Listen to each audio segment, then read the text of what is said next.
Conçu en 3D et alimenté par l'énergie solaire, ce piège à moustiques innovant est prêt à être déployé dans les zones reculées. Il détecte les moustiques porteurs de maladies comme la dengue, le paludisme ou encore la fièvre jaune. Ce projet est l'œuvre de 2 jeunes étudiants en première année de génie informatique qui allient ainsi technologie, santé et durabilité. La lampe UV qui attire naturellement les moustiques et qui est chargée par le panneau solaire. Il est aussi adapté à tout type d'environnement. Il a deux impacts. Première, c'est aider les ménagers de tous les jours à utiliser un produit sain pour se débarrasser des moustiques. Deuxième impact, c'est d'aider les chercheurs à avoir des données beaucoup plus précises selon les différents moustiques qu'on a dans une région donnée. Ces étudiants ne s'arrêtent pas là. Ils ont développé plus d'une 60aine de projets innovants, touchant à des domaines variés comme l'agriculture intelligente, la robotique, la santé, entre autres. Lifeguard Robot, c'est un robot qui permet de sauver la vie humaine, les vies humaines. Si par exemple on voit des cas de noyade, ce robot-là peut aller sauver la personne qui est en train de se noyer. Et on met la machine dans l'eau, et puis on a qu'on appelle des applications, une application télécommande sur notre téléphone. Après, on dirige là où se trouve la personne qui est en train de se noyer. Notre projet, c'est une caméra corporelle. Il s'agit d'une petite caméra fixée sur l'uniforme des agents de sécurité ou les policiers. Elle permet d'enregistrer en temps réel, de filmer ce qui se déroule autour de soi.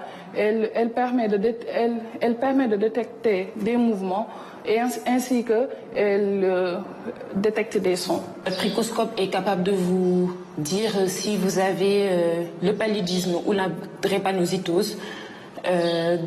Comment ça se passe, c'est que nous plaçons juste une plaquette sanguine sur le microscope et il va, grâce à un logiciel qui va capturer les images, ces images seront envoyées à un logiciel qu'on a conceptualisé aussi et il va pouvoir analyser avec en moins de quelques minutes si le sang il est infecté ou pas.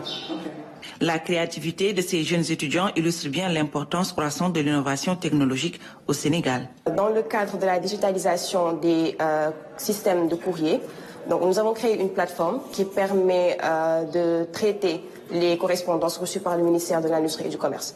Donc avec un système d'intelligence artificielle, nous avons la possibilité d'extraire les informations clés à partir d'images de courrier. C'est un dispositif qui est monté en dessous des trains d'inspection et qui permet de détecter les défauts sur les rails.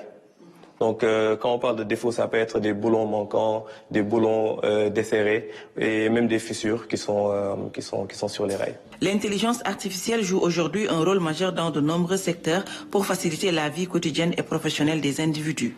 Mais cette avancée soulève aussi des questions éthiques, notamment sur la perte d'emploi et la diminution des revenus pour certains travailleurs. Beaucoup de gens sont en train de faire la conversion ou bien d'essayer d'allier l'intelligence artificielle à leur travail.